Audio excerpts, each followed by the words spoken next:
What's happening, world? B Marsh Boxing back at it with another boxing video. So Danny Swift Garcia. Danny Swift Garcia says, I'm a Hall of Famer right now. I'm gonna read you some quotes from the guy. Quote, I definitely feel that I'm a Hall of Fame fighter right now. If you look at the last decade and what I've accomplished, I've been headlining title fights since 2012. I've fought 13 world champions. I won 3 titles in 2 different divisions.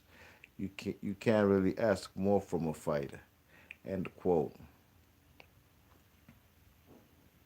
Yeah, so Danny Garcia claims that he's a Hall of Famer. Who did Danny Garcia beat? Now, Danny Garcia is I could say, was one of my favorite fighters. Definitely at 140. I'm still a fan of Danny Garcia, but I'm not as high as I am on him like I was in 2011, 2012, 2013. And really, 2013, man, was probably his last good years of really doing right by boxing. You know what I mean? He beat guys like Eric Morales twice. Um, beat Zab Judah. Zab Judah gave him a difficult fight. He even busted up Danny Garcia's forehead. It was kind of something sort of similar to Tank Davis versus Gamboa. Only difference is Zab Judah went the distance. Amir Khan was a guy that Danny Garcia beat. These are good wins, all that I'm mentioning. Um, Paulie Malignaggi, Lucas Matisse. That was an excellent win, and I knew he would beat Lucas Matisse. I seen it coming. I seen it coming before it happened, like PMD. You know what I mean? And really and truly, I could probably say that's the last time he was really doing right by boxing. You know what I mean? He fought Paulie Malignaggi. I believe that was at 147. Definitely wasn't at 140. I like what he did to Brandon Rios. That was an excellent win for him for a guy, coming off with some losses. But when he talks about, at 147, he's been quite the disappointment. You know what I mean? Um, he fought the Ghost Guerrero, Robert the Ghost Guerrero, for the vacant WBC title. I think the Ghost Guerrero was coming off a loss before he fought that fight, if I'm not mistaken. But I just do remember, and I'm a fan of Robert the Ghost Guerrero. I just do remember feeling, I'm not sure if I don't think that the Ghost Guerrero should be involved in this vacant title fight. You know what I mean? But that's neither here nor there. Danny Garcia got by him. I had that fight 7-5. I remember that was on PBC. But fellas got to even remember, the build up with Lamar Peterson. I didn't like the fact that fight, no titles, was on the line when both of these guys altogether held 3 titles at 140. Lamar Peterson had the IBF, and Danny Garcia had the WBA and the WBC.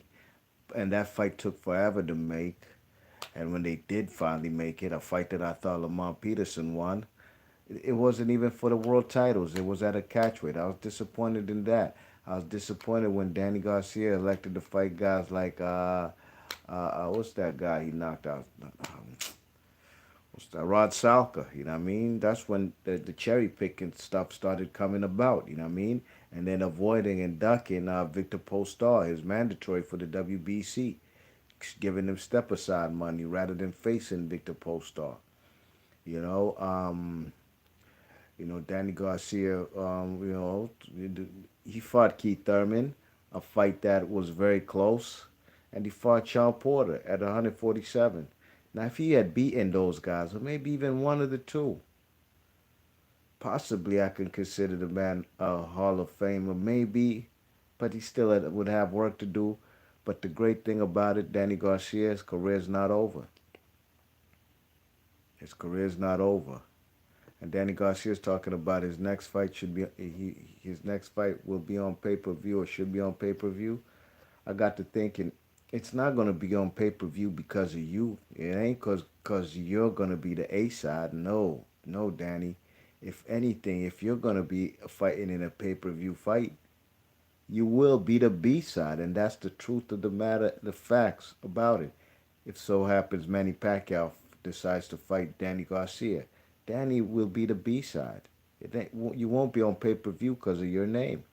If he fights a guy like Errol Spence also, which was supposed to happen this January before Errol Spence got in his car accident in October.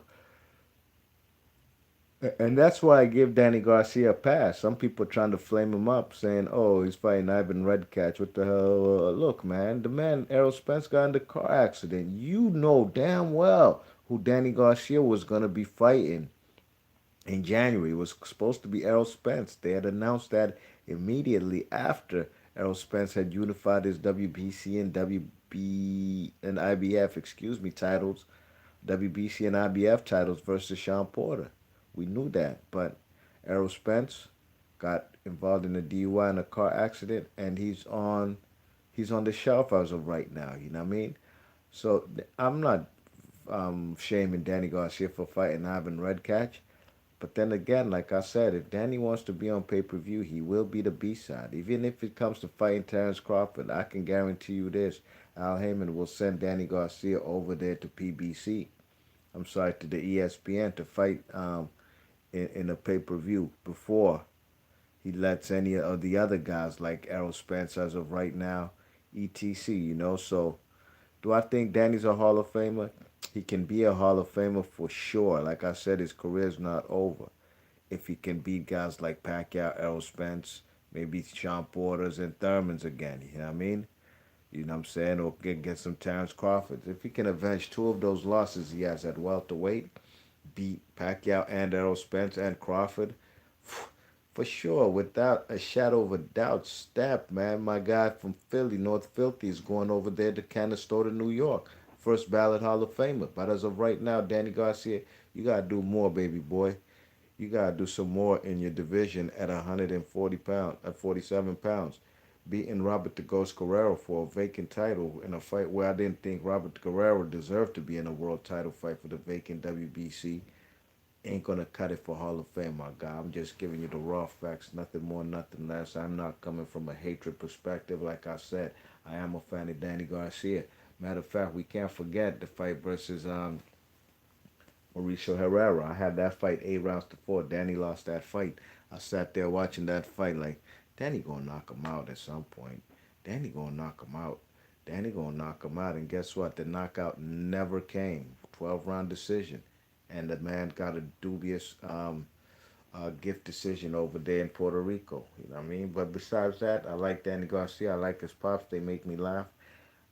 But Danny Garcia, um, at 140, he was a more humbler guy. And I don't care if he's braggadocious and talking ish. He could be whomever he wants.